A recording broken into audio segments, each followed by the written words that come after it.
Hello and all, welcome to another episode of MMA Vision Analysis. Belal Muhammad comment on his upcoming opponent, number one contender, Shavkat Rakhmonov.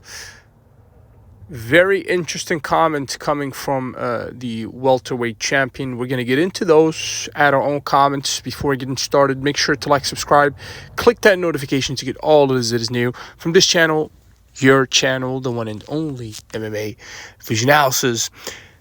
Belal Muhammad claims that Shavkat Rakhmonov is being put on a pedestal. He also adds that when they step inside of the octagon, meaning they're his opponents, they step in that octagon with nerves. The latter part, I remember speaking about, if I'm not mistaken, I'm trying to remember what fighter I was referring to when I made this point that sometimes the moment gets to you. Obviously, the Umar Nurmagomedov thing. Obviously, the moment definitely got to him. Too big of a moment.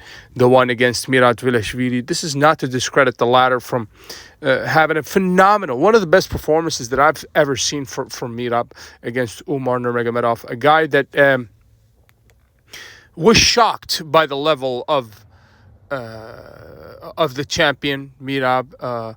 Obviously, this is the thing that Belal is referring to over here. The pressure of the moment. Realistically, we never seen Shavkat Rakhmonov in such moments. Shavkat Rakhmonov's last performance was not the most impressive, to say the least. So you have to add that into the mixture. And I believe, I'm not sure if this fight's scheduled, but let's say this fight's, gets scheduled for some time this year, let's say about July or something. Belal gets through with Shavkat.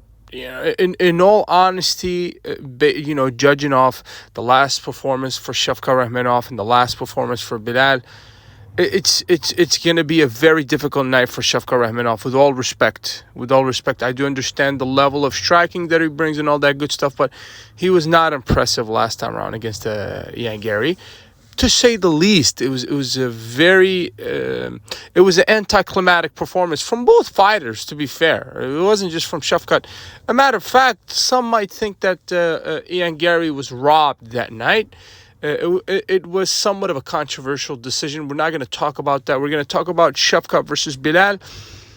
Belal Muhammad has been one of the most consistent fighters, not only in the welterweight division, most certainly the most consistent fighter in that welterweight division, but he's one of the most consistent fighters across all divisions, and obviously in the UFC and across all the entire world of combat sports. We're talking about one of the most dedicated athletes to the game of the current generation, right? The work ethic kind of reminds me of George St. Pierre, to be honest with you. I know I'm not trying to make the actual comparison for people that will freak out, but Belal Muhammad is somebody that deserves respect, and I believe his performance against Ian Gary, people are going to give him even more respect. Hopefully we see Belal maybe against one more opponent before he climbs up to that 185 weight class, which is something that he talked about, obviously, to allow his friend, his teammate, his brother, Islam Makhachev, the space to conquer that welterweight division. If you made it this far, I appreciate you for sticking around. Please let me know what you think in the comments. Like, subscribe for more.